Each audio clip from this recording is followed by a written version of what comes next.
The morning call begins right now. The 34th Ordinary Session of the African Union Executive Council is currently underway at the AU headquarters in Addis Ababa, Ethiopia. The meeting kicked off on Thursday in the run-up to the 32nd Ordinary Session of the Assembly of the African Union. African Union Chairperson Moussa Faki Mahamat addressed the meeting and took stock of the progress made by member states. He particularly hailed the signing of the peace agreement between the government of the Central African Republic and 14 armed groups, as well as the recent elections in Madagascar and the Democratic Republic of Congo. The AU chairperson also stressed the necessity of fostering cooperation among African countries to improve governance. Plus, the meeting is also time for the assessment of Rwandan President Paul Kagame, who has been chairing the AU for a year. A mixed record, according to several observers, who note that the Rwandan president introduced the self-financing of the African Union through a 0.2% tax on imports. Nevertheless, the reform is far from being a clear-cut one, because heavyweights such as South Africa oppose to it. Despite everything, the machine is launched with half of the African countries that have already adopted it. In Ethiopia, Robert Kodingo also attended this ministerial meeting, and he joins us now from Addis Ababa. Robert, it's good to have you with us today. So you attended the 34th Ordinary Session of the AU Executive Council. What were the highlights of this meeting that kicked off on Thursday? The Executive Council first, you have to know, works in support of the African Union Assembly, and it's responsible to the Assembly with the involvement of all member states consisting of foreign ministers. Normally, their engagement is a closed session, meaning media and other ordinary attendees are not allowed to participate or witness the proceedings of the main agenda. However, it is important to know that during this 34th Ordinary Session, Egypt participated while anticipating President Fattah al-Sisi receiving the AU presidency to replace Rwanda's President Paul Kagame. Now, during the opening of the session, African Union Commission Chairperson Moussa Faki Mahamat, as you all know, noted with gravity that participants should take in interest in the topics bound for discussion. The theme for this year's summit is refugees, returnees, and internally displaced persons towards durable solutions to forced displacement in Africa, which also goes a long way in addressing the rampant immigrant and African countries that have refugees in large numbers across the continent. To cap it all off, mention of the 6 countries that have not yet signed the African Continental Free Trade Area to do so was notable.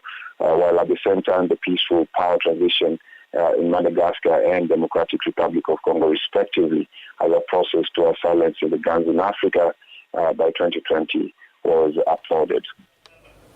Robert, what is the current assessment of the reform program Paul Kagame defended as President of the African Union? Reforms of the African Union was and is still a very big part of the institution, even based on the organizational work plan for the years 2014-2018. If you check some of the declarations and even some of the documents they have based on this, there are still many challenges, even with the notion of reforming the AU being a general concern. And at the top of the list is conflicts. All the new ones are simmering across the continent.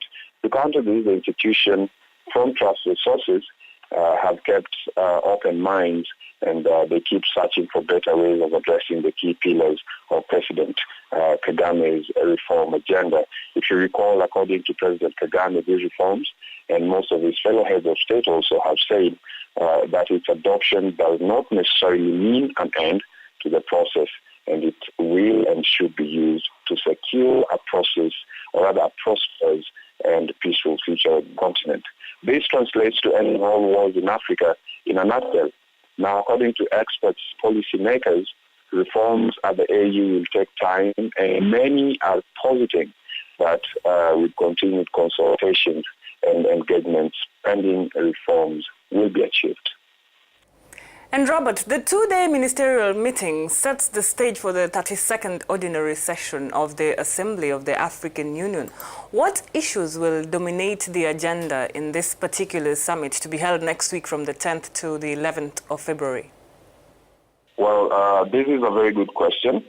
Now, the African Union and its programs and everything that pertains to it as an institution and its core function, one would say is a continuum.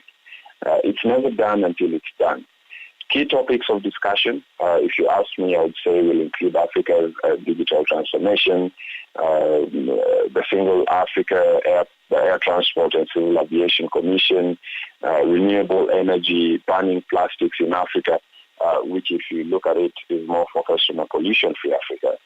Notably, the Paris Agreement and the implementation of the national determined contributions always stand as NDCs.